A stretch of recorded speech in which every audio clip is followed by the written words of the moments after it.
हरे कृष्णा, राधे राधे। आप सभी का दिन शुभ और मंगलमय हो। आज दिनांक है 6 फरवरी गुरुवार और आज माघ मास का 24वां दिन है।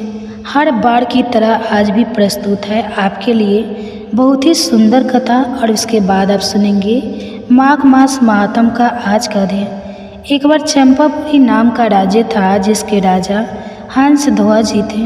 वह परम धार्मिक थे और धर्मपूर्वक तरीके से शासन करते थे। प्रभु की भक्ति और योद्धाओं की श्रेष्ठ में उनकी बहुत रति थी और वह पूरी प्रजा का अपने पुत्र की तरह पालन किया करते। उनके पुत्र का नाम था सुधन्वा। यह उस समय की बात है जब महाराज युधिष्ठिर अश्वमेध यज्ञ कर रहे थे। तब गुप्तचरों ने हंसध्वज जी को समाचार दिया कि महाराज युधिष्ठिर जी का घोड़ा आपके राज्य की सीमा में प्रवेश कर चुका है। तब राजा हंसध्वज ने पूछा कि क्या भगवान श्री कृष्ण भी साथ में है? तो गुप्तचरों ने उन्हें बताया कि नहीं, वह तो साथ में नहीं है, परंतु उनकी द्वारिका की सेना साथ चल रही है। अब तो हंसध्वज के मन में आया कि अगर भगवान कृष्ण साथ होते तो घोड़े का पूजन करके उनके दर्शन प्राप्त कर लेते। लेकिन अब पांडवों को थोड़ा कष्ट देने के बहाने भगवान के दर्शन करने का उपाय करना होगा, क्योंकि जब पांडवों को कष्ट देंगे तो भगवान तो उनकी सहायता करने के लिए जरूर आएंगे। वो जानते थे कि पांडव की सहायता के लिए भगवान श्री कृष्ण व्याकुल होकर अवश्य ही उपस्थित हो जाएंगे। इसलिए उन्होंने महाराज युधिष्ठिर के अश्व को पकड़ लाने का आदेश दिया। अश्व के साथ चल रहे थे बड़े बड़े महारथी जैसे अर्जुन, प्रद्युम्न आदि को युद्ध के लिए तत्पर थे। अश्व को पकड़ते ही हंसध्वज ने हर्षपूर्वक युद्ध का जय घोष किया और तुरंत अपनी सेना को उपस्थित होने का आदेश दिया। उन्होंने साथ ही यह भी आदेश दिया कि अगर किसी ने थोड़े भी देर की तो उसे खोलते हुए तेल की एक बड़ी कढ़ाई में डाल दिया जाएगा। नगाड़े की ध्वनि पूरी होते होते पूरी सेना नगर के बाहर आ जानी चाहिए। स्वयं गजराज पर चढ़कर हंसध्वज भगवान श्री कृष्ण को मानसिक प्रणाम करके अर्जुन जी से युद्ध करने के लिए आगे बढ़े। राजा की आज्ञा सुनकर सारे सैनिक ठीक समय पर उपस्थित हो गए। राजा के आदेश के अनुसार वहीं पर एक बड़ी कढ़ाई में खौलता हुआ तेल डालकर रखा जाने लगा कि अगर कोई देरी करेगा तो उसी को पकड़कर कढ़ाई में डाल दिया जाएगा। जितने भी वीर योद्धा थे वह तुरंत सारे के सारे उपस्थित हो गए, पर राजा के अपने पुत्र सुधन्वा जी समय पर नहीं हैं। सुधन्वा जी भगवान के बहुत बड़े भक्त थे और हर समय नाम जप करते रहते। जैसे ही युद्ध की घोषणा हुई तो वह अस्त्र शस्त्रों से सुसज्जित होकर अपनी माता के पास गए और प्रणाम करते हुए कहने लगे, माँ, आज मेरे जीवन का परम लाभ उपस्थित हुआ है, क्योंकि आज मुझे अर्जुन से युद्ध करना है। आज युद्ध कौशल के द्वार मैं उनको ऐसा तृप्त और व्याकुल करूँगा कि उनके सारथी भगवान श्री कृष्ण की हमारे ऊपर कृपा दृष्टि पर हो सकता है। माँ, कि मैं युद्ध के से वापस ही ना आऊँ, इसलिए आपसे आशीर्वाद मांगता हूँ कि भगवान के साक्षात्कार की अपनी कामना पूर्ण कर सकूँ। तब उनकी माता ने उनके कामना पूर्ति का आशीर्वाद देते हुए विदा किया। इसके बाद उनकी बहन ने आकर उन्हें तिलक लगाया, आरती की और उनकी युद्ध में विजय की शुभकामनाएं दी। आगे बढ़े तो सुधन्वा जी की पत्नी प्रभावती, जिनसे उनका अभी ब्याह हुआ था, मुस्कुराते हुए उनके सामने आई। सुधन्वा जी को युद्ध के लिए तैयार देखकर कहने लगी, स्वामी, मैं जानती हूँ कि आज आप महाबली महारथी अर्जुन जी से युद्ध करने जा रहे हैं और यह भी जानती हूँ कि वहाँ से वापस आना असंभव है, पर इतनी कृपा तो कर दो कि आपके बाद आपको जलाश देने वाला कोई तो हो। तब सुधन्वा जी ने कहा, तुम धैर्य रखो, मैं श्री कृष्ण के बल से अर्जुन को परास्त करके वापस लौटूंगा। प्रभावती जी ने उत्तर दिया, नाथ, आज तक मैंने ऐसा नहीं सुना कि जो श्री कृष्ण से मिलने के लिए गए हो वह वापस लौटो। अब बाहर कढ़ाई में तेल खोल रहा था और राजकुमार सुधन्वा जी को समय पर न आया देखकर महाराज हंसध्वज को बड़ा कष्ट हुआ कि सुधन्वा ही मेरी आज्ञा का उल्लंघन कर रहा है। इधर सुधन्वा जी की अपनी पत्नी के पुत्र कामना के भाव को पूर्ण करने के लिए रुके हुए थे, लेकिन यह बात महाराज को पता नहीं थी। हंसध्वज जी ने तुरंत जल्लादों को आदेश देते हुए कहा कि सुधन्वा को पकड़ कर लाया जाए और खौलते तेल में डाल दिया जाए।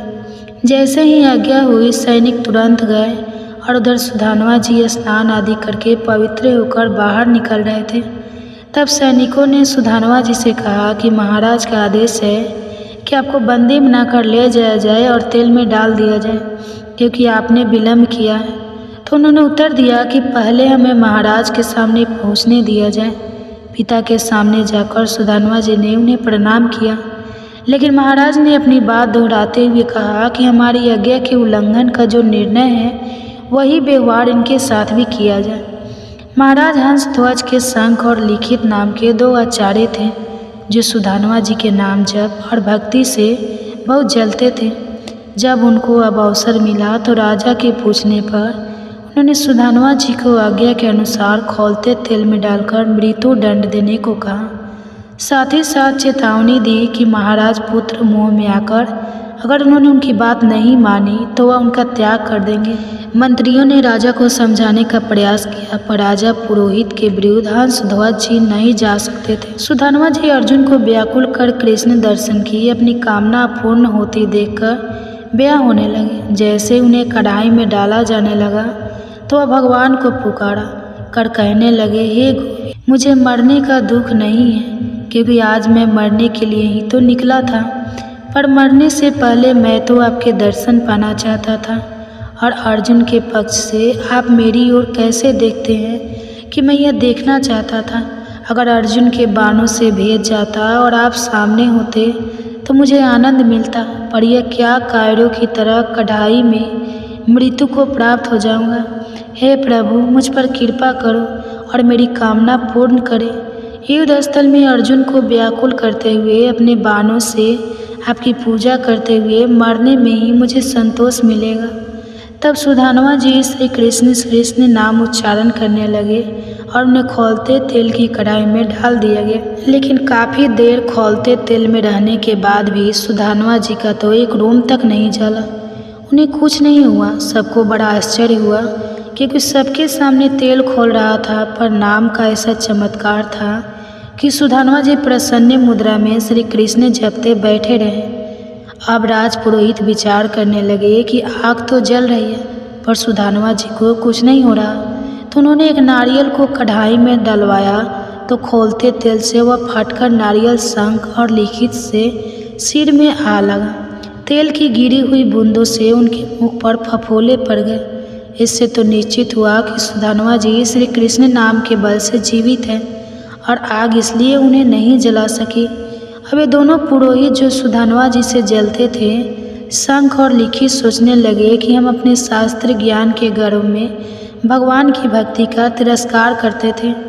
आज सुधानवा जी के नाम जप का प्रभाव देख ही लिए। इतने में ही सुधानवा जी को बाहर निकाला गया। तभी दोनों पुरोहित एक भक्त का विरोध करने के लिए स्वयं को बाहर आए, धिक्कार हुए, उसी कढ़ाई में कूद गए। सुधानवा जी श्री कृष्ण नाम जपते रहे और तुरंत कढ़ाई में सब शीतल हो गया। वे दोनों आश्चर्य पुरोहित सुधानवा जी के चरणों में गिर पड़े और उन्हें छाती से लगाकर कहने लगे, प्रिय राजकुमार, आज तुमने स्पर्श से हम पावन हो गए। तुम्हारी आज्ञा कृपा से आज यह समझ में आया कि भगवान के नाम में जो शक्ति है वह किसी भी दूसरे साधन में नहीं। तुम ही हमारा उद्धार करोगे। जाओ, युद्ध करो और अपनी कामना की पूर्ति करो। अब तो राजा ने घोषणा कर दी कि आज उनके स्थान पर सुदानवा सेनापति का पद संभालेंगे। सुदानवा जी कब परेछता चढ़ाते और कब बाण छोड़ते, बड़े बड़े सैनिक देख ही नहीं पा रहे थे। जब अर्जुन जी ने सुदानवा जी को बड़े बड़े महारथियों को मूर्छित करते देखा तो उन्होंने स्वयं अपने गांडीव धनुष की परेछता खींची और सामने आकर खड़े हुए। अर्जुन ने सुदानवा जी को युद्ध के लिए ललकारा तो सुदानवा जी ने निर्भयतापूर्वक हंसकर कहा, हे पार्थ, आपने बहुत सी लड़ाइयाँ लड़ी और विजय भी आपको मिली है, पर तब आपके साथ श्री कृष्ण थे। यद्यपि आप महावीर हैं, पर इस समय आप मेरे सामने नहीं टिक सकते, क्योंकि आपका सारथी जो यहाँ नहीं है। अगर मुझ पर विजय प्राप्त करना चाहते हो तो पहले अपने सारथी को तो याद करो, नहीं तो आपके गांडीव की सामर्थ्य नहीं कि मुझे प्राप्त कर सके।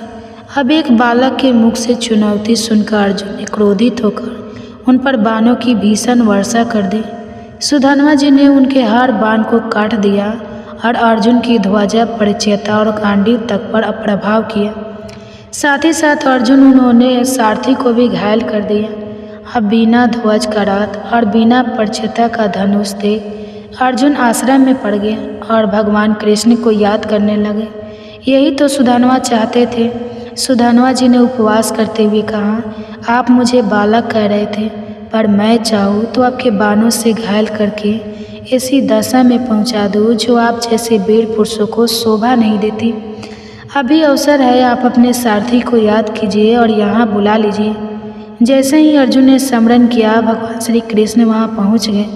भला अर्जुन उन्हें याद करे और कृष्ण वहाँ ना पहुँचे, ऐसा तो संभव ही नहीं था। तब उन्होंने मूर्छित सारथी को हटाकर अर्जुन के रथ को संभाल लिया। सुदानवा जी की कामना पूर्ण हुई, उनकी आशा पूर्ण हुई। उन्होंने अपने रथ से उतरकर भगवान के सामने प्रणाम मुद्रा में होकर अपने आराध्य देव का दर्शन किया और फिर दोबारा रोष में आकर अर्जुन को पुकारते हुए कहने लगे, हे पार्थ, अब संकोच मत करना, अब तुम्हारी विजय होगी। मुझे हराने के लिए तुम्हें पुरुषार्थ दिखाना ही होगा। अर्जुन ने कहा, वीर, आज मैं तुम्हारे मस्तक को 3 बाणों से गिरा आऊँगा। अगर मैं भगवान कृष्ण के सामने तुम्हारे सिर को ना गिरा सकूँ तो मेरे जितने पूर्वज हैं सब पुण्यहीन होकर नरक में गिर जाए। सुदानवा जी ने कहा, पार्थ, मैं भी श्री कृष्ण के सामने प्रतिज्ञा करता हूँ कि आपके 3 बाणों के बीच में ही कट कर गिरा दूँगा, और अगर ऐसा ना हो तो मुझे घोर दुर्गति प्राप्त हो सके। इसके बाद सुदानवा जी ने 10 बाणों से अर्जुन और 100 बाणों से भगवान कृष्ण की एक साथ पूजा की। साथ ही उन्होंने एक बाण से रथ को 100 कदम दूर गिरा दिया। श्री कृष्ण बोले, धन्य है अर्जुन, देखो सुदानवा कितना महाबली है। समस्त ब्रह्मांड का भार लिए मैं बैठा हूँ, फिर भी तुम्हारे सहित मुझे 100 हाथ दूर फेंक दे। इसके बाद क्या हुआ है हम जानेंगे कल के अध्याय में। आप सुनिए एक और कथा। केरल के सुधर्म नाम के एक राजा थे। धर्म पूर्वक चलना, प्रजा का पालन करना और भगवान के नाम का जप करना ही उनका स्वभाव था। उनके यहाँ पर ही चंद्रहास जी ने जन्म लिया और जन्म लेते ही वह तो कृष्ण नाम उच्चारण करने लगे। चंद्रहास जी के जन्म की खुशी में अब पूरे राज्य में आनंद उत्सव मनाया जाने लगा। शत्रु पक्ष के राजाओं ने मिलकर निश्चय किया कि आक्रमण करने के लिए सही अवसर है, क्योंकि सुधाई आक्रमण करके तब राज्य को घेर लिया। सुधाई के इसके बाद राजा महल को भी घेर लिया गया ताकि कोई भी बच के ना जा सके। राजमाता ने दाई माँ को चंद्रहास जी की जान बचाने को कहा। दाई माँ ने सोचा कि अगर वह उन्हें राजकुमार की तरह लेकर जाती है तो उन्हें मार दिया जाएगा। दाई माँ ने झाड़ू पोछा लगाने वाली सेविका का रूप बनाया और कुछ दोने पतलों के नीचे चंद्रहास जी को छुपाकर बाहर निकाली। सैनिकों ने ऊपर से देखा तो वह बोली कि राजघराने से कुछ झूठे पतल आदि है, तो सैनिकों ने उन्हें जाने दिया। अब इस तरह से वह राजकुमार चंद्रहास जी को लेकर भाग गए और कुंतलू जी पहुँचे। उन्होंने वहाँ के मंत्री दृष्ट बुद्धि से प्रार्थना की कि मैं सेवा कला में बड़ी प्रवीण हूँ और कृपा करके मुझे कुछ समय के लिए महल सेवा में रख लिया जाए। उन्होंने चंद्रहास जी को अपना पुत्र बताया। उनकी परीक्षा ली गई। राजघराने की सेविका होने के कारण वह परम प्रवीण थी, तो उन्हें सेवा में रख लिया गया। उन्होंने अपना असली परिचय किसी को भी नहीं बताया। जब चंद्रहास जी 3 वर्ष के हुए तब दाई माँ की मृत्यु हो गई। अब उनकी देखभाल करने वाला कोई भी नहीं था। उनके मुख पर एक समय कृष्ण कृष्ण नाम चलता रहता। अब वह यो में भटकने लगे। उनको महल से निकाल दिया गया, क्योंकि दाई माँ की सेवा के कारण ही तो उन्हें महल में रखा गया था। 3 वर्ष के बालक चंद्रहास जी को गलियों में घूमता देखकर कोई उन्हें स्नान करा देता, कोई वस्त्र पहना देता और कोई भोजन करा देता। चंद्रहास जी हर समय कृष्ण कृष्ण नाम जपते रहते। श्री देवर्षि नारद जी ने देखा कि यह बालक तो कृष्ण कृष्ण बोलता रहता है और इस बालक का हरि के अलावा कोई है भी नहीं। तब नारद जी ने उन्हें बुलाकर दुलार करते हुए कहा, सुनो, मैं तुम्हें एक अमोघ वस्तु देता हूँ। नारद जी उनके लिए छोटी सी शालिग्राम शिला लेकर आए थे। तो नारद जी बोले, धो के पी लेना और दिखा के खा लेना, यही तुम्हारा सेवा पद्धति है। इनको स्नान करा देना और जो कुछ भी तुम्हें मिले इनको अर्पित करके फिर खा लेना। चंद्रहास जी ने सोचा कि शालिग्राम शिला को धोने, स्नान कराने और भोग लगाने के लिए कोई पात्र तो चाहिए होगा। तो उन्होंने पान की तरह शालिग्राम जी को अपने मुंह में ही रख लिया। उन्होंने सोचा कि यही धुल गए तो चरणामृत पी लिया जाएगा और कुछ खाएंगे तो अर्पित भी हो जाएगा। अब नारद जी ने साथ ही उन्हें भगवान के मंत्र का भी उपदेश दिया। मंत्री दृष्ट बुद्धि, जिसने चंद्रहास जी को दाई माँ को आश्रय दिलाया था, उनके एक पुत्र थे मदन जी, जो बहुत ही भगवत भाव वाले थे। उनकी एक भी थी जिसका नाम था विश्यात जी का। भक्तों को भोजन कराने का स्वभाव था, तो उन्होंने कई भक्तों और ब्राह्मणों जनों को भोजन के लिए बुलाया। तब चंद्रहास जी भी खेलते खेलते वहीं चले गए और वहाँ प्रसादी खाने लगे। उन बड़े बड़े ब्राह्मणों में एक ज्योतिषचार्य भी थे। दृष्ट बुद्धि जी ने अपनी पुत्री विश्यात देखकर बताइए तो कि इसका वर कैसा होगा, उसका कैसा ऐश्वर्य होगा। तब ब्राह्मण ने आसपास दृष्टि डाली और फिर चंद्रहास जी की ओर इशारा करके बोले, वह है। इस कवर दृष्टि बुद्धि ने कहा, आपने शायद सही से रेखा नहीं देखा, यह तो दासी का लड़का है। यह भला हमारी पुत्री का वर कैसे बनेगा? ब्राह्मण बोले, मैंने तो सही ही भाग्य देखा है, और दक्षिणा लेकर चले गए। अब दृष्ट बुद्धि ने विचार किया कि यह दरिद्र लड़का मेरी पुत्री का वर किसी कीमत पर नहीं बनना चाहिए। मैं इतने बड़े राज्य का महामंत्री हूँ और मेरी पुत्री का ऐसा दुर्भाग्य तो बिल्कुल नहीं होना चाहिए। अब उन्होंने निश्चय किया कि इसे आज ही मरवा डालते हैं। उन्होंने तुरंत जल्लादों को बुलाया और कहा, इस बालक को ले जाओ और जंगल में इसे मार कर इसका कोई अंग मुझे काट कर दिखाओ, ताकि मुझे विश्वास हो सके कि तुमने इसे मार डाला है। अब चंद्रहास जी इतने सुंदर, सुशील और प्यारे लगते थे कि कोई उनको मारने के लिए तैयार नहीं होता। इसलिए उसने शर्त रखी कि उनका कोई अंग काटकर मुझे प्रमाण में दिखाया जाए। जल्लादों ने चंद्रहास जी का हाथ पकड़ा तो उनका स्पर्श करते ही उनको ऐसा दुलार आने लगा मानो जैसे कोई माँ अपने बच्चे को दुलार करती है। वह आपस में कहने लगे, भाई जीवन हो गया है, लोगों को मारते हुए कभी कोई पुण्य का काम नहीं किया। ये इतना सुंदर बालक जो हमारे चित्त को चुरा रहा है, इस दुष्ट बुद्धि मंत्री ने इसे मारने का आदेश क्यों दिया है? इस जन्म में न जाने हमने कितनों को काटा है, पर पता नहीं आज क्या हो रहा है।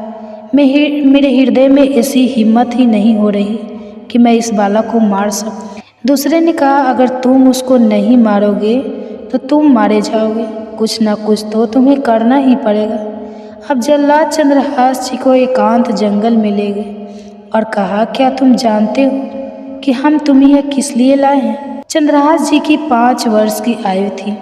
बोले, मुझे नहीं पता कि आप मुझे यहाँ क्यों लाए हैं। तब उन्होंने उत्तर दिया, हम जल्लाद हैं और दुष्ट बुद्धि ने तुम्हें मारने का हुक्म दिया है, इसलिए हमें तुम्हें मारना तो पड़ेगा ही। अब जो तुम्हें चाहिए बोलो, पर हमारी इच्छा ना होते हुए भी हमें तुम्हें मारना ही पड़ेगा। चंद्रहास जी बोले, मुझे तो कुछ नहीं चाहिए, बस थोड़ा सा समय चाहिए। मुझे मृत्यु का कोई भय नहीं है। यदि आप मारना ही चाहते हैं तो मेरी नृत्य की पूजा है, वो मैं कर लूँ, उसके बाद आप मुझे मार देना। उन्होंने कहा, हाँ, हम तुम्हें समय देते हैं, तुम किसी को पुकार भी सकते हो, तुम जो कुछ करना चाहो कर सकते हो। चंद्रहास जी ने कहा, मैं भला किसको पुकारूं? मैं तो अनाथ हूँ और श्री कृष्ण के अलावा मेरा कोई भी नहीं है। मेरा तो एकमात्र आश्रय वही प्रभु है। ऐसा कहते हुए चंद्रहास जी ने आंसू बहाते हुए शालिग्राम जी को अपने मुख से निकाला और बोले, प्रभु, मुझे तो कोई ज्ञान नहीं है कि आपकी सेवा कैसे की जाती है। मैं तो अपने मुख में आपको रखता हूँ। अब आज मेरे जीवन का अंत होने जा रहा है। बस मैं यही प्रार्थना करता हूँ कि मैं आपके ही समीप पहुँचकर आपका ही स्मरण किया करूँ, आपसे कभी विलंग ना हो पाऊँ। ऐसा कहकर चंद्रहास जी ने जल्लादों की तरफ देखा और इशारा किया कि आप मुझे मार दो। अब एक जल्लाद उनका भाव देखकर बैठ गया और दूसरे से बोला, भाई, भले तुम यह दृष्ट बुद्धि मुझे मारे, लेकिन मैं इस बालक को नहीं मार पाऊँगा, मुझ में हिम्मत नहीं है। दूसरे जल्लाद ने भी सहमति देते हुए कहा, इस बालक में कुछ विशेषता तो है। इसके पैरों में देखो, बाएं पैर में एक छठी अंगुली है। हम इसको ही काट कर ले जाते हैं और इसमें प्रमाण भी सत्य हो जाएगा कि हमने इसे मार दिया। इसके बाद भला कौन इस बालक को ढूंढेगा, यहीं इसे जंगल में छोड़ देते हैं। जल्लादों ने ऐसा ही किया और जाकर दुष्ट बुद्धि को वह कटी हुई उंगली दिखा कि बालक का वध करके आए। जंगल में चंद्रहास जी को जो उंगली काटी गई थी वहाँ उसके रक्त प्रवाह हो रहा था। हे कृष्ण, हे जगन्नाथ, हे वासुदेव, हे जगन्नाथ, ऐसे नाम उच्चारण करते हुए बालक चंद्रहास जी मूर्छित होने लगे। उनकी करुण पुकार सुनकर मृग, शावक और सब पंछी आदि ने आकर चंद्रहास जी को घेर लिया और वह बीच में कृष्ण, गोविंद, दामोदर, माधव ऐसे उच्चारण करते रहे। कुंतलू के ही अधीन एक चंदनपुर नाम की राजा नगरी थी। वहाँ के राजा को पुत्र प्राप्त नहीं हो रहा था। चंदनपुर के राजा कुंतलू को कर दिया करते थे और उस दिन वह कर देने कुंतलू जी जा रहे थे। उन्होंने जब जंगल में बहुत से मृग और पक्षियों को एक जगह को घेरे हुए देखा तो वे रुक गए। कुतूहलवश उन्होंने जाकर देखा तो एक दिव्य ज्योतमय बालक मूर्छित अवस्था में पड़ा था और उसके पैर की अंगुलियों से रक्त बह रहा था। उन्होंने झट से चंद्रहास जी को गोद में उठाया और आनंदित हो गए कि मेरा दान पुण्य सफल हुआ, जो मुझे ऐसा सुंदर बालक मिला। अब वे राजा चंद्रहास जी को लेकर घर आए और हृदय में भगवान का बार बार कृपा प्रसाद मनाते रहे कि भगवान ने मुझे पुत्र दिया। उन्होंने जब चंद्रहास जी से पूछा कि बेटा बताओ तुम्हारे माता पिता कौन है, तो उन्होंने उत्तर दिया श्री कृष्ण, उनके अलावा मेरा कोई नहीं है। अब राजा समझ गए कि भगवान ने ही कृपा करके मुझे ऐसा महाभागवत पुत्र दिया है। अब तो राज्य में बड़ा उत्सव मनाया गया। राज सिंहासन का अग्रिम अधिकारी युवराज पद चंद्रहास जी को दे दिया गया। पूरे राज्य में आनंद की वर्षा होने लगी। तब राजा ने विचार किया कि ऐसा प्रतापी भक्त हमारे यहाँ आया है तो अब हमें किसी को कर देने की आवश्यकता ही नहीं। जब लगातार 3 बार कर वहाँ नहीं पहुँचा तो सम्राट ने मंत्री को इस समस्या को सुलझाने का आदेश दिया। उन्होंने कहा कि जाकर पता लगाओ 3 बार से कर क्यों नहीं भेजा जा रहा। मंत्री चंदनपुर राज्य में पहुँच गया। वह चंद्रहास जी का ऐसा प्रभाव था कि सब कृष्ण भजन करते और आनंद में मग्न रहते। दृष्ट बुद्धि ने उन्हें पहचाना और सोचा कि तो वही बालक है, और फिर विचार किया कि यह तो बहुत अनिष्ट हो गया। हमने तो उसे मारना निश्चित किया था और जल्लाद ने इसको छोड़ दिया। अब तो यह राजा का राजकुमार बन गया है। उन्होंने राजा से कहा, पहली बात, इस बालक के युवराज पद पर बिठाने से पहले तुम्हें सम्राट को सूचना देनी चाहिए थी, और दूसरी बात, अभी तक तुमने कर नहीं दिया है। सम्राट चाहे तो एक क्षण में तुम्हारे राज्य को नष्ट कर दिया जाएगा। अब चंदनपुर के राजा ने हाथ जोड़कर कहा, महाराज, केवल आप ही हमारी रक्षा आप कर सकते हैं। मंत्री के मन में भी किसी भी तरह का चंद्रहास जी को मरवाना पड़ेगा, क्योंकि ब्राह्मण ने बताया था कि वही उनकी पुत्री के वर होंगे। मंत्री ने कहा, यदि आप चंद्रहास जी को सम्राट के पास भेज देते हैं तो वे निश्चित ही प्रसन्न हो जाएंगे और आपके इस अपराध को क्षमा भी कर देंगे। राजा ने यह बात स्वीकार कर ली। मंत्री दृष्ट बुद्धि ने एक चिट्ठी लिखी और चंद्रहास जी को देते हुए कहा, इसे खोलकर मत पढ़ लेना। वहाँ पहुँचते ही यह चर मेरे पुत्र मदन को देना। वह सम्राट से मिलने, माफ़ी मांगने आदि सब काम में तुम्हारी सहायता करेगा, लेकिन यह चिट्ठी तुम रास्ते में खोलकर बिल्कुल भी मत देखना। चंद्रहास जी ने उस चिट्ठी को अपनी पगड़ी में बांध ली, और इसके आगे क्या हुआ ये हम जानेंगे कल के अध्याय में। अब सुनिए एक और कहानी। को अक्सर भ्रम होता है कि भगवान का भजन तो केवल संत या बनकर ही किया जा सकता है, घर त्याग कर किया जा सकता है, लेकिन ऐसा नहीं है। बड़े बड़े चक्रवर्ती सम्राट भी काफ़ी महान संत हुए हैं, और यह नहीं सोचना चाहिए कि हम गृहस्थ हैं तो फिर भला हम भगवान को कैसे प्राप्त कर सकते हैं। आप तो केवल प्रभु के हो जाइए और अपने मन, वचन और कर्म से उनको अपना स्वामी मान लीजिए। फिर आप देखिएगा कि उनके जैसा प्यार करने वाला और कोई भी नहीं है। आस्करण जी पृथ्वीराज जी के पौत्र और भीम सिंह जी के पुत्र थे। उनके ठाकुर का नाम था श्री राधा मोहन जी। यह 8 पहर अपने ठाकुर जी की सेवा में लगे रहते थे। श्री राधा मोहन जी आस्कर जी के आराध्य देव थे और हमेशा उनकी सेवा में मग्न रहते थे। कान्हा जी के जो भक्त हैं, जिन्होंने दीक्षा ले रखी है, वह भक्त तो जानते ही होंगे कि 7 ठाकुर जी हैं। अब यह 7 ठाकुर जी कौन है? अगर आप इस बारे में जानना चाहते हैं तो कमेंट्स करके ज़रूर बताइएगा, ताकि मैं आपको इन 7 ठाकुर जी की कथाएं सुनाने का भी प्रयास कर सकूं। तो श्री राधा मोहन जी आस्कर जी के आराध्य देव थे और हमेशा उनकी सेवा में मग्न रहते थे। आस्करन जी ने एक चौकीदार को पूजा घर के बाहर सेवा में लगाया हुआ था और उसे आदेश दिया था कि कोई उनकी सेवा में विपेक्ष ना डाल पाए, अवरोध ना पैदा करें, क्योंकि उनका रोजाना 10 घड़ी यानी 4 घंटे ठाकुर जी की सेवा करने का नियम था। जितनी देर वह ठाकुर जी की सेवा करेंगे उतनी देर ना कोई उनको रोके ना टोके न आवाज़ लगाए, बस उन्हें उतनी देर तक ठाकुर जी की सेवा ही करनी होती थी। अब दिल्ली का बादशाह एक बार किसी काम से आस्कर जी के राज्य में आया और कहा कि मुझे तुरंत उसे मिलवाया जाए। अब उससे प्रार्थना की गई कि महाराज, यह तो असंभव है, हम तो आपको तुरंत उनसे नहीं मिलवा सकेंगे। कारण यह है कि समय आसक जी अपने ठाकुर जी की सेवा में है और उनका आदेश है कि 4 घंटे तक कोई उनकी सेवा में बाधा ना डाले। बादशाह ने आसक जी को सूचना देने के लिए बार बार आदेश किया, पर किसी भी सेवक ने बादशाह की आज्ञा नहीं मानी। अब बादशाह को इस बात से बड़ा क्रोध हुआ, उसे क्रोध में भी आया और उसने इसे अपना समझकर अपमान समझा। तब उसने तुरंत अपने सेनापति को आदेश दिया कि उन सबको दंड दिया जाए और आसक जी को बंदी बनाकर बादशाह के सामने लाया जाए। उन्हें बताया गया कि आसक जी को 4 घंटे तक कोई सूचना नहीं पहुंचाएगा। अब तो पूरे नगर में बड़ी घबराहट फैल गई। आसक जी ना तो शिकार खेलते थे न किसी को दंड देते थे, वह तो केवल और केवल भागवत सेवा, नाम जप और नाम कीर्तन ही किया करते थे। और इन सब के बाद भी पूरे नगर को सारी सुविधाएं मिलती थी। सबके घर पर ठाकुर सेवा विराजमान थी और सबके घर पर नाम कीर्तन किया जाता था। जिसको जिस चीज़ की जरूरत होती वह राज दरबार से उसे ले सकता था। अब बादशाह के इस आदेश से हड़कंप मच गया। बादशाह बोला, मेरा आखिरी हुक्म है कि आस्कर जी को हाजिर किया जाए, नहीं तो हम पूरी सेना से विध्वंस मचा देंगे और नारगढ़ घाट को नष्ट कर देंगे। जो प्रधान सेना नायक था उसने हाथ छोड़कर बादशाह से कहा कि बादशाह, आप समझिए हम आपके सेवक हैं, आपसे लड़ कैसे सकते हैं। आप तो बादशाह हैं, पर मेरी प्रार्थना है कि आप अकेले जाकर देख तो लीजिए कि आस्करन जी सेवा में लगे हुए हैं। हम उन्हें सूचना नहीं दे सकते, पर आप तो बादशाह हैं, आपको रोक भी नहीं सकते।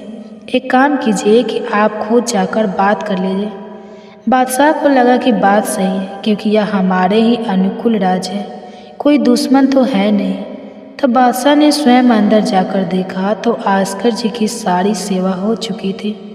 आस्कर जी भागवत सेवा करके नियम पूर्वक ठाकुर जी को साष्टांग दंडवत कर रहे थे। उन्हें यह पता चल गया कि कोई आया है, पर उन्होंने ना तो नज़र उठाई ना बात की और ही रुके। वह ठाकुर जी के प्रति जो भी उनके कर्तव्य थे, जो सेवा पूजा थी, वह करते रहे। वे निरंतर साष्टांग दंडवत करते रहे। बादशाह खड़ा देखता रहा कि यह ना तो मेरी तरफ देख रहे हैं ना बोल रहे हैं। खड़े खड़े बादशाह को बहुत देर हो गई। अब पद का तो बहुत अभिमान होता है। बादशाह ने म्यान से तलवार निकाली और उनके पैर पर मारकर उनकी एड़ी काट दी, लेकिन आस्क जी ने ना तो दंडवत रोका न बादशाह को मुड़कर ही देखा। उनके पैर से खून की धार बहने लगी, लेकिन उन्हें एक आह भी नहीं भरी और ना ही वे रुके। वैसे ही खड़े हुए और फिर साष्टांग दंडवत करने लगे। आस्करन जी खून से लथपथ हो रहे थे, लेकिन कोई कष्ट का अनुभव नहीं दिखा रहे थे। एड़ी कट जाने का दुख उनके चेहरे पर कहीं से कहीं तक झलक ही नहीं रहा था। अब तो बादशाह का धैर्य टूट गया। वह सोचने लगा, यह तो अपराध बन गया, यह कोई नाटक नहीं कर रहे, यह तो सच में महान भागवत है। और जो पद का अभिमानी होता है वह नहीं जानता कि भक्ति क्या होती है, भक्ति का स्वरूप क्या होता है और भक्तों की निष्ठा क्या होती है। अब आस्क जी ने पूरी दंडवत की और ठाकुर जी की प्रार्थना कर उन्हें मध्याह्न विश्राम भी करा दिया। तब तक उनके पैर से खून बह ही रहा था। अब उन्होंने पीछे मुड़कर बादशाह को देखा, लेकिन उन्हें बिल्कुल भी क्रोध नहीं आया कि बादशाह ने उनकी एड़ी काट दी है। राजा ने देखा कि मेरे अपराध का इनके ऊपर कोई भी प्रभाव नहीं पड़ा। अब आस्कर जी के धैर्यशील और अपने इष्ट के प्रति निष्ठा देखकर बादशाह रीझ गया, बहुत प्रसन्न हुआ और उसने कहा, आज मेरे नेत्र सफल हो गए कि मैंने ऐसा निष्ठिन भाव भक्त देखा। ना तो तुम्हारी भूकुटी पर कोई रोष है, ना तुम्हें कोई पीड़ा हो रही है और ना कोई थकावट ही दिख रही है। मैं आपसे बात करना चाहता हूँ, यह सामर्थ्य आप में आई कहाँ से कि अपने एड़ी कटने और खून निकलने के बाद भी अपनी निष्ठा नहीं छोड़ी। बादशाह ने जब बैठकर आस्कर जी के संग भक्ति के विषय में बात की तो उसके आंसू निकल आए। संत की संगति का यही तो प्रभाव होता है। बादशाह ने अपने कीमती रुमाल निकाला और घुटने देखकर तुरंत अपने हाथ से आस्कर जी के चरणों में पट्टी बांधी। फिर कहा, आपकी भक्ति देखकर आज मैं निहाल हो गया हूँ। प्रभु की मुझ पर बड़ी कृपा है जो मुझे आप जैसे भक्त के निष्ठा के दर्शन हुए। अब बादशाह के अत्यंत प्रसन्न होकर आस्कर जी से पूछा कि बताइए मैं आपको कैसे सुख प्रदान करूं। तब उन्होंने उत्तर दिया, मेरी सेवा ही मेरी निष्ठा है। आप जब चाहते हैं तब आदेश दे देते हैं, तो कृपया मुझे अपने आदेश से मुक्त कर दीजिए। बादशाह ने कहा, आज के बाद आपके ऊपर हमारा कोई शास्त्र लागू नहीं रहेगा। आप जब चाहे स्वेच्छा से आ सकते हैं, ना आए तो भी आपके राज पर अब हमारा कोई अधिकार नहीं रहेगा। श्री आस्करन जी को एक बार बहुत तेज बुखार आ गया। इतने कष्ट में ठाकुर जी की सेवा करना संभव ही नहीं था। उनकी सेवा प्रातः काल से ही प्रारंभ होती थी। अब उन्हें बस एक ही चिंता सताने लगी कि अब कल सेवा कैसे होगी। उनकी शिथिलता में भगवान ने उनके एक सेवक को आदेश दिया कि आस्कर जी को चनामृत पिला दो, वे ठीक हो जाएंगे। अब वह सेवक रात में ही आस्कर जी के पास गया और बोला, महाराज ठाकुर जी ने कहा है कि अब चनामृत पी लीजिए। जैसे ही उन्होंने चनामृत पिया, उनके शरीर का रोग नष्ट हो गया और वे भी स्वस्थ होकर सुबह सेवा में गए। अब एक बार एक विपक्षी राजा ने आस्कर जी के राज पर आक्रमण कर दिया। जब आस्कर जी को यह बात पता चली तो उन्होंने कहा, प्रभु हमसे मार काट नहीं होगी, सब में आप ही तो विराजमान हैं, अब हमसे युद्ध नहीं होगा।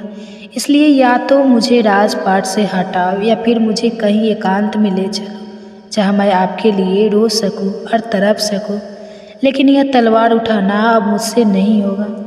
फिर भी उन्होंने भीतर से महसूस किया कि तुम राजा हो और प्रजा की रक्षा करना तो तुम्हारा कर्तव्य है। अब उन्होंने पूरी सेना को सजाया और सभी से कहा, मंजीरा लड़ नाम कीर्तन करो। अब तो स्वयं भी कीर्तन करने लगे। नाम कीर्तन करते हुए सभी सैनिक युद्ध के लिए चलने लगे। तभी अचानक आकाश में मेघ भर आए और शत्रु पक्ष में बड़े बड़े ओले गिरने लगे। उधर आस्कर जी के पक्ष में जहाँ नाम कीर्तन चल रहा था वहाँ पर बस हल्की हल्की वर्षा होती रही और इतने बड़े बड़े ओले पड़ने से शत्रु भाग गया। शास्त्रों की तो आवश्यकता ही नहीं पड़ी, केवल ढोल मजीरे से ही काम चल गया। अब जब शत्रु पक्ष भाग गया तो विपक्षी राजा आस्कर जी के चरणों में गिरकर बोला, मुझे क्षमा कर दीजिए, मुझे नहीं पता था कि आप इस कोटि के महाभागवत हैं। तो यह है अनन्य भक्ति का प्रताप। अगर हम अपने ठाकुर जी की सेवा, ठाकुर जी का नाम जप और ठाकुर जी के ही गुणों का गायन करते हैं तो किसी में ताकत नहीं कि हमें परास्त कर सके। तो यह थी आज की कथा। आपको कैसी लगी कमेंट बॉक्स में ज़रूर बताइएगा। आप सुनिए एक और कथा, श्री कृष्ण और सत्यभामा की कहानी आज के अध्याय में। इस पर इंद्राणी ने परिजात वृक्ष देने के लिए मना करते हुए कहा कि यह वृक्ष मृत्यु लोक के योग्य है ही नहीं, इसलिए मैं इसे नहीं दे सकती। यह तो केवल स्वर्ग लोक में होना चाहिए। देवराज ने इंद्राणी को याद दिलाया कि वह सर्वप्रथम प्रभु है जिन्होंने अभी भूमा असुर को मार गिराया है, जिस पर देवताओं का कोई प्रभाव नहीं पड़ रहा था। लेकिन रानी भी हट करने लगी और वह परिजात का वृक्ष देने के लिए तैयार ही नहीं हुए। कुछ देवतागण भी उनके पक्ष में आकर भगवान का विरोध करने लगे, यहाँ तक कि वह भगवान से युद्ध करने के लिए भी तैयार हो गए और उन्होंने प्रभु को कुछ कठोर शब्द भी कहे। उनका कहना था कि मृत्यु लोक में देवलोक का वह वृक्ष नहीं जाएगा। तब प्रभु ने कहा, इन्हें मेरी द्वारिकापुरी मृत्यु लोक नजर आती है। अभी तक तो आप सभी, अगर भौमासुर का वध ना होता तो तुम्हारे हाथ में तो स्वर्ग भी नहीं रहता, और तुम मांगने पर अब एक वृक्ष भी नहीं दे रहे हो। श्री कृष्ण ने गरुड़ जी को परिजात वृक्ष को उखाड़ने की आज्ञा दी। आज्ञा पाते ही गरुड़ जी ने वृक्ष को बड़ी आसानी से अपनी चोंच से उखाड़ और अपनी पीठ पर रख लिया। भगवान ने गरुड़ जी को उन अहंकार ग्रस्त देवताओं को थोड़ी लीला दिखाने का संकेत किया। गरुड़ जी ने केवल एक पंख से प्रहार किया तो सहस्त्र देवता मूर्छ होकर गिर गए। तब इंद्र ने प्रभु को प्रणाम करते हुए कहा कि हम लोगों से जो त्रुटि हुई हो, हे प्रभु, उसके लिए हमें क्षमा करें। ठाकुर जी, सत्यभामा जी और परिजात वृक्ष अब सब करुण जी पर विराजमान होकर वापस आ गए। परिजात वृक्ष को सत्यभामा जी के महल में लगाया गया। अब सत्यभामा जी बहुत प्रसन्न थे। कुछ समय बाद नारद जी सत्यभामा जी के महल में पहुँचे। सत्यभामा जी ने नारद जी से कहा, देवर्षि, आपकी कृपा से श्री कृष्ण मुझे बहुत प्रेम करते हैं। रुक्मणी जी को तो प्रभु ने परिजात वृक्ष का केवल एक पुष्प लाकर दिया था, और देखिए यह वृक्ष आज मेरे आंगन में शोभा बढ़ा रहा है। नारद जी ने देखा कि सत्यभामा जी को अपने महल के वैभव का अहंकार हो गया था। सत्यभामा जी के पिता को सूर्य भगवान से स्वयंतक मणि मिली थी। वह मणि 8 भाग सोना रोज पैदा करती थी, और अब परिजात वृक्ष भी उनके पास आ गया था। भगवान को दैन्य अच्छी लगती है, गर्व नहीं। और जिस भक्त के मन में गर्व आ जाए, जिस भक्त के अंदर अहंकार आ जाए, भगवान उसे चूर चूर कर ही डालते हैं। नारद जी ने सत्यभामा जी से कहा कि श्री कृष्ण तो आपसे बहुत प्रेम करते हैं। सत्यभामा जी ने कहा, आपकी कृपा है नारद जी। नारद जी, आप क्या मुझे कोई ऐसा उपाय बता सकते हैं कि श्री कृष्ण सबसे ज़्यादा मुझे ही केवल प्यार करें और मुझसे एक पल के लिए भी कभी दूर ना जाए।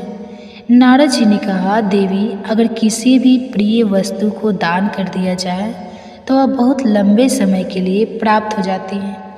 अब सत्यभामा जी ने सोचा कि मुझे तो सबसे अधिक प्रिय श्री कृष्ण ही हैं, तो श्री कृष्ण को ही दान में देने के लिए तैयार हुए। ब्राह्मणों को बुलाया गया और सत्यभामा जी से संकल्प कराया गया कि वह श्री कृष्ण का दान नारद जी को करती हैं। जब भगवान श्री कृष्ण आए तो नारद जी के दान के अनुसार उन्हें अपने हाथ चलने को कहा। प्रभु ने पूछा, क्यों? नारद जी ने उन्हें बताया कि सत्यभामा जी ने आपको मुझे दान में दे दिया है, अब तो आपको मेरे साथ चलना होगा। सत्यभामा जी ने नारद जी के आगे हाथ जोड़े और कहा कि देवर्ष, आप कह रहे थे कि प्रभु मुझसे कभी एक क्षण के लिए भी दूर नहीं होंगे। मैंने तो इसलिए दान किया है, किंतु आप तो प्रभु को ही लेकर जा रहे हैं। नारद जी ने पूरा शास्त्र ज्ञान उन्हें बताया कि आपके अगले जन्म में प्रभु हमेशा के लिए आपके ही हो जाएंगे। सत्यभामा जी बोली, आप जो कहेंगे बदले में मैं दे सकती हूँ, लेकिन मैं श्री कृष्ण को एक क्षण के लिए भी नहीं छोड़ सकती। तब नारद जी ने बताया कि अगर आप दान में दी गई वस्तु को पुनः प्राप्त करना चाहती हैं तो उसके बार बार की कोई वस्तु मुझे दे दीजिए। देवर्षि ने पूछा कि श्री कृष्ण को प्राप्त करने के लिए श्री कृष्ण के बराबर कोई वस्तु है देवी आपके पास? तब सत्यभामा जी ने कहा कि एक श्री कृष्ण क्या, मैं तो अनेकों तोल दूंगी। नारद जी उनका यही भ्रम तो मिटाना चाहते थे। तब नारद जी ने कहा, ठीक है देवी, तो श्री कृष्ण के बराबर आपके पास जो सोना, चांदी, हीरे, रत्न, जवाहरात है, उन्हें तौल कर मुझे दे दीजिए। तब श्री कृष्ण इस बात पर मुस्कुरा दिए। सत्यभामा जी तैयार हो गए। उन्होंने बड़ा सा एक सुंदर तराजू मंगवाया। अब उसके एक पलड़े में द्वारिकाधीश जी बैठे। जब तोलना शुरू हुआ तो सत्यभामा जी सारे सुंदर आभूषण, स्वर्ण, चांदी, रत्न, हीरे, जवाहरात सब ला ला कर रखती जा रही थी, लेकिन तराजू में कोई फर्क नहीं पड़ रहा था। तराजू ना तो हिल रहा था, ना ही ऊपर उठ रहा था। अब तो सत्यभामा जी व्याकुल हो गई कि अगर श्री कृष्ण को तोला नहीं जा सका तो नारद जी तो उन्हें अपने साथ ले जाएंगे। अब उन्होंने अपने साथ साथ अन्य रानियों के आभूषण, स्वर्ण, रत्न, हीरे, जवाहरात आदि लाकर पलड़े में डाल दिए, लेकिन पलड़ा फिर भी श्री कृष्ण का ही भारी रहा। खुद को मिलाकर अन्य रानियों के जितने स्वर्ण आभूषण आदि थे वह सारे के सारे उन्होंने पलड़े में रख दिए थे, लेकिन पल्ला हिला ही नहीं। यह देखकर सत्यभामा जी अब तो व्याकुल होकर रोने लगे। तब उन्होंने नारद जी से प्रार्थना की कि हे देवर्ष, मैं श्री कृष्ण के बिना नहीं रह सकती और अब तो मेरे पास श्री कृष्ण के बराबर देने के लिए कुछ भी नहीं बचा। नारद जी ने कहा, यह सारी रानियां हैं, लेकिन रुक्मणी जी कहीं दिखाई नहीं दे रही। आप एक बार रुक्मणी जी से पूछिए, उनके पास कुछ तो ऐसी वस्तु होगी जो श्री कृष्ण के बराबर हो। तब सत्यभामा जी दौड़ते हुए रुक्मणी जी के पास गई और रोते हुए उन्हें सारा वृत्तांत सुनाया। फिर उन्होंने कहा कि आप तो मेरी बड़ी बहन हैं, अब आप मुझ पर अपनी कृपा करें। तब रुक्मणी जी ने कहा कि तुम निश्चिंत हो जाओ, और उन्होंने ऐसा कहकर तुलसी का एक पत्ता लिया और उसमें कृष्ण नाम लिखा। रुक्मणी जी ने सारे आभूषण हटा दिए और जैसे ही पलड़े पर तुलसी का एकमात्र पत्ता रखा तो तुलसी जी का वह पलड़ा भारी हो गया और श्री कृष्ण का पलड़ा ऊपर उठ गया। तुलसी जी पर कृष्ण नाम लिखा था तो कृष्ण नाम का पलड़ा भारी हो गया और श्री कृष्ण हल्के हो गए। नारद जी और रुक्मणी जी मुस्कुराकर सत्यभामा जी से कहने लगी, देखो प्रीतम को कैसे तोला गया। नाम से श्री कृष्ण को आप किसी सोने चांदी रत्नों से नहीं तोल सकते, क्योंकि श्री कृष्ण का नाम तो उनसे भी भारी है। इसलिए भगवान के भक्तों को कभी भी अपने पास जो कुछ भी हो उसका अहंकार नहीं करना चाहिए, बल्कि सच्चे मन से श्रद्धा के साथ केवल और केवल भगवान का नाम ही जपना चाहिए। तो यह थी आज की कथा। सभी मिलकर प्रेम से बोलिए बांके बिहारी लाल की जय, श्री कृष्ण भगवान की जय। आप सुनिए आज का माघ मास महात्म्य। इससे पहले के अध्याय में आपने गाय, बछड़े और व्याघ्र की कथा सुनी थी। श्री सूत जी कहने लगे, हे महर्षि, हरे कृष्णा, राधे राधे, आप सभी का दिन शुभ और मंगलमय हो। इससे पहले की सभी कथाएं सुनने के लिए आप सबका बहुत बहुत आभार। आज माघ मास का 20वां दिन है और आज दिनांक है 2 फरवरी रविवार। आज मास महात्म्य सुनाने से पहले आपको सुनाते हैं भगवान श्री कृष्ण और सत्यभामा जी की एक बहुत ही अद्भुत और रोचक कथा। एक बार की बात है, देवर्ष नारद जी देवराज इंद्र के यहाँ से द्वारिकापुरी जा रहे थे। नारद जी देवराज जी के वहाँ से परिजात वृक्ष का एक पुष्प लेकर आए थे और उन्होंने वह पुष्प द्वारिकाधीश जी को अर्पित किया। वह सुंदर पुष्प ठाकुर जी ने रुक्मणी जी को दे दिया। नारद जी हमेशा वही कार्य करते हैं जो भगवान के मन में होता है और वे वही लीला करते हैं जिससे भगवत नाम रूप और महिमा का अद्भुत रूप प्रकाशित हो। द्वारिकाधीश जी को पुष्प अर्पित करने के बाद नारद जी सत्यभामा जी के महल में गए। नारद जी ने सत्यभामा जी से पूछा कि क्या स्वर्ग का परिजात पुष्प उन्हें मिला। तब सत्यभामा जी को इस विषय में कोई जानकारी थी ही नहीं। अब नारद जी ने उनसे कहा कि मैं तो आपको श्री कृष्ण की सर्वोपरि प्राण प्रिया मानती हूँ, तो मुझे लगा कि प्रभु ने वह पुष्प आपको ही दिया होगा। लेकिन दासिया से पता करने पर ज्ञात हुआ कि वह पुष्प तो भगवान ने रुक्मणी जी को दे दिया था। नारद जी ने कहा, इसका मतलब श्री कृष्ण रुक्मणी जी से ज़्यादा प्रेम करते हैं। अब यह बात सुनते ही सत्यभामा जी रूठकर बैठ गई। नारद जी द्वारिकाधीश के पास पुनः गए और कहने लगे, प्रभु आपके उस पुष्प को रुक्मणी जी को देने की वजह से सत्यभामा जी आपसे रूठ गई है। तब ठाकुर जी ने पूछा, यह बात सत्यभामा जी को कैसे पता चली। नारद जी ने कहा, प्रभु मैं ही गया था उनके पास, ऐसे ही बात बात में यह बात मेरे मुंह से निकल गई। अब ठाकुर जी ने नारद जी की तरफ देखा और मुस्कुराए कि नारद जी कोई ना कोई ऐसी लीला करते ही रहते हैं। जब प्रभु सत्यभामा जी के समीप आए तो उन्होंने कहा कि वह पुष्प भले ही नारद जी वापस ले जाते, लेकिन उसे रुक्मणी के पास नहीं जाना चाहिए था। ठाकुर जी ने सत्यभामा जी को मानते हुए कहा कि चिंता मत करो, मैं वास्तव में तुमसे ज़्यादा प्रेम करता हूँ। रुक्मणी जी को तो मैंने केवल पुष्प दिया है, तुम्हारे लिए तो मैं वह परिजात वृक्ष लाकर ही तुम्हारे आंगन में लगा दूंगा। यह बात सुनते ही सत्यभामा जी हो गई। इधर पृथ्वी के पुत्र भौमासुर का जब अत्याचार बढ़ा तो देवराज इंद्र ने श्री द्वारिकाधीश की शरण ली और उनसे सारे देवताओं को बचाने की प्रार्थना की। सत्यभामा जी साक्षात पृथ्वी देवी का रूप है। भौमासुर अर्थात नरकासुर पृथ्वी देवी का पुत्र था। पृथ्वी देवी ने भगवान से वरदान मांगा था कि मेरे पुत्र को मेरे कहे बिना आप कभी नहीं मारेंगे। इसलिए सत्यभामा जी की आज्ञा के बिना भौमासुर का वध नहीं किया जा सकता था। इसी वरदान के कारण भौमासुर अत्यंत अत्याचारी बन गया था और कोई देवतागण उसे मार नहीं पा रहे थे। जब श्री कृष्ण भौमासुर से लड़ने के लिए निकले तो उन्होंने सत्यभामा जी को बताया कि भौमासुर का आतंक बहुत बढ़ गया है, इसलिए आप ही मेरे साथ चले। भौमासुर ने सत्यभामा जी के सामने प्रभु पर शस्त्रों की वर्षा कर दी। श्री कृष्ण प्रेम में पगी हुई सत्यभामा जी यह भूल गई कि भौमासुर पृथ्वी के अंश से ही प्रकट हुआ था। उन्होंने श्री कृष्ण से अनुरोध किया, हे नाथ, इसे शीघ्र मार दीजिए। प्रभु सत्यभामा जी का वरदान पूरा करने के लिए ही रुके हुए थे और फिर उनके कहते ही प्रभु ने भौमासुर को मार गिराया, उसका वध कर दिया। अब भौमासुर को मारने पर देवलोक में देवराज इंद्र ने देवताओं सहित भगवान की बड़ी स्तुति पूजा की। तब प्रभु ने इंद्र को परिजात वृक्ष देने के लिए कहा, क्योंकि सत्यभामा जी उसे अपने आंगन में लगाना चाहती थी।